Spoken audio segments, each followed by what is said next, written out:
a prescription for kleptomania. What's kleptomania? A person who can't stop himself from stealing. They just have to pick stuff up. A long time ago, there was a doctor called Nakarai Soju, living in the city of Sakai in the old province of Izumi, present Osaka Prefecture.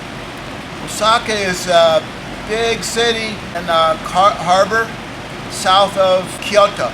Dr. Soju was the best doctor in the city, and his fame spread throughout the province and even to other provinces in western Japan.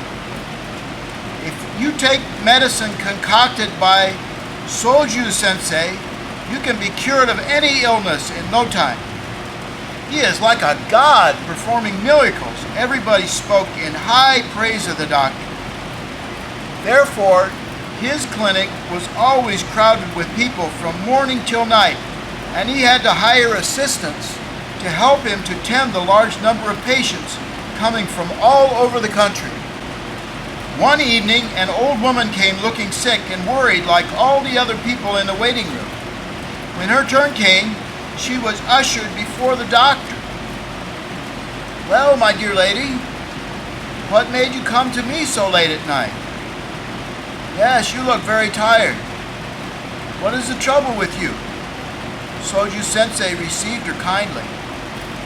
"Dear Sensei, I'm not sick, I am sick in a way, but the trouble is with my son," the old woman said somewhat hesitantly. Hesitantly means slowly, shyly.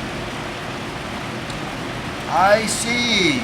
Then what is the matter with your son?" the doctor asked.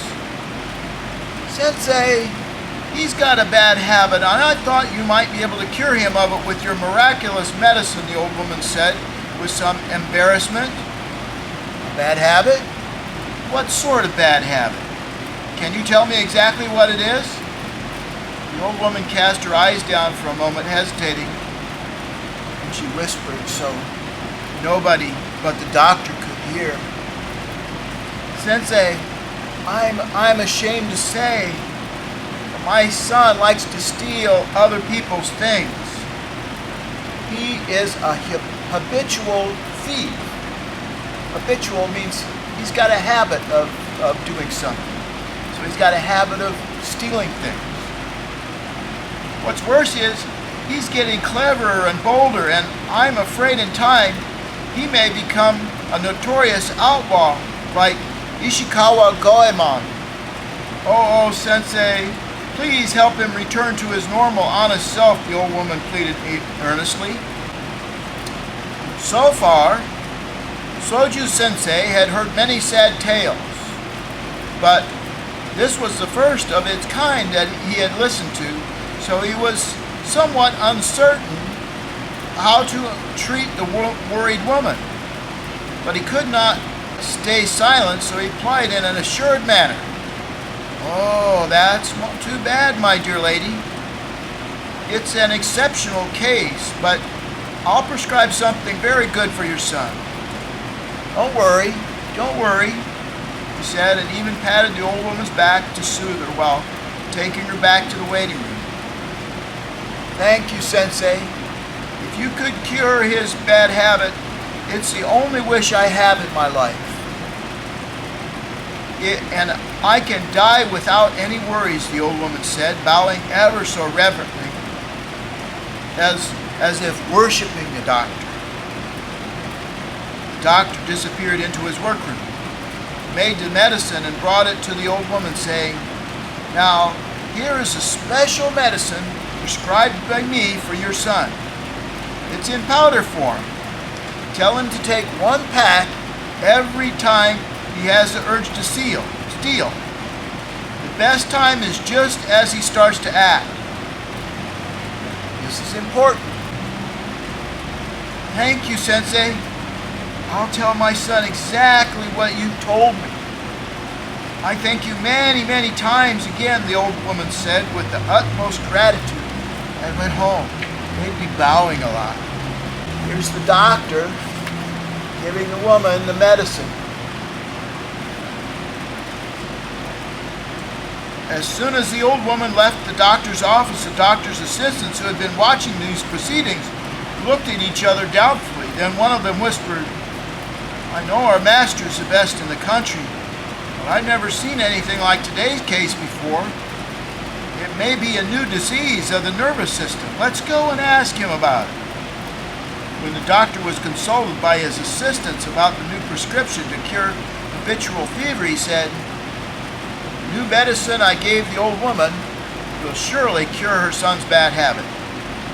This would be a good problem for you to try your wits on. If you cannot solve it, come to me in a day or two." There were several assistants, and they racked their brains for 2 days and 2 nights trying to think of something. But as they could not come to any satisfactory solution, they went back to their master. "Sensei, we've discussed the problem of your anti-theft prescription for 2 days, but we cannot find the solution for it.